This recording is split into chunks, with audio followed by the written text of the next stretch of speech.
इस वक्त मैं देवघर के उसी त्रिकूट पर्वत पर हूँ जहाँ पर रेस्क्यू ऑपरेशन चल रहा है। और देखिए, सेना का एक चॉपर के सहारे गरुड़ा का एक जो कमांडो है वो नीचे उतरने की कोशिश कर रहा है। और जो जानकारी मिली है कि जो ट्रॉली नंबर 7 एंड 19, ये दो ट्रॉली है, जो केबिन है उसमें 5 से 6 लोग अभी भी फंसे हुए हैं और उनको रेस्क्यू करना है। इन दोनों ट्रॉलियों से लोगों को रेस्क्यू करने के लिए थोड़ी देर पहले एक अटेम्प्ट लिया जा चुका है जो अनसक्सेसफुल रहा।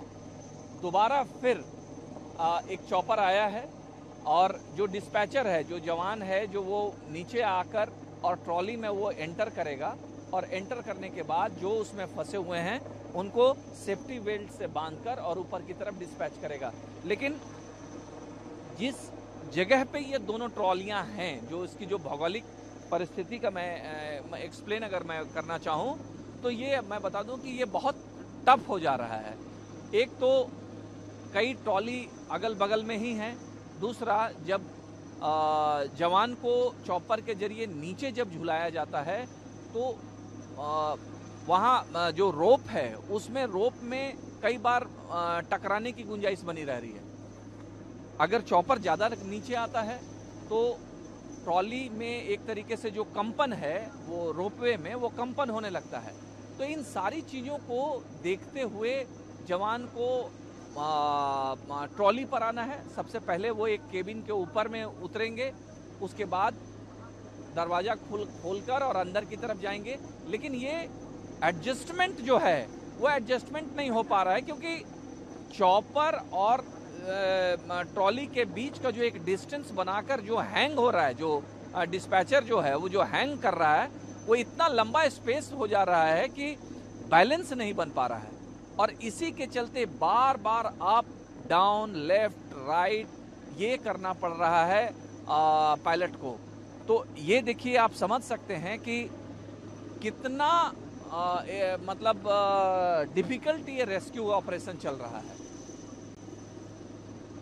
धीरे धीरे देखिए, अब एक जगह स्टेबल होने के बाद, बिल्कुल स्टेबल हो जाने के बाद और धीरे धीरे स्लोली नीचे जो गरुड़ा का जो कमांडो है वो नीचे आया और अब फिर देखिए फिर ऊपर की तरफ ले जाया जा रहा है। क्योंकि जब तक प्रॉपर डायरेक्शन पर लैंडिंग नहीं होगी तब तक आप वो जो केबिन है उसमें आप एंटर नहीं कर पाएंगे।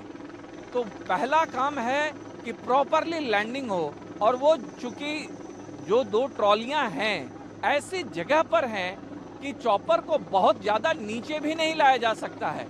इस वजह से इसमें दिक्कत हो रही है।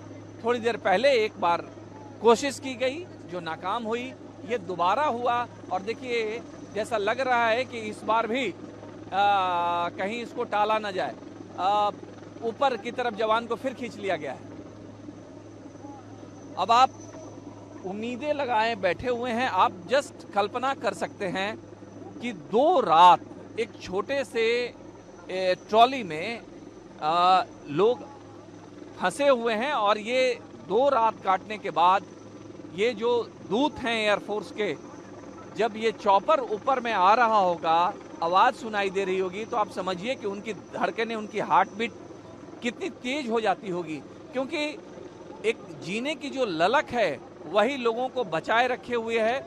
मैं आपको बता दूं कि कल जो ऑपरेशन चला, कल दिन भर जो ऑपरेशन चला उसमें जम्मू कश्मीर लाइट इन्फेंट्री की टीम आई थी, इंजीनियर्स की टीम आई थी जो सेना की होती है, और उन लोगों ने एक ही परिवार के 7 लोगों को, मतलब माता पिता और 5 बच्चों समेत 7 लोगों को एक ट्रॉली से रेस्क्यू किया था।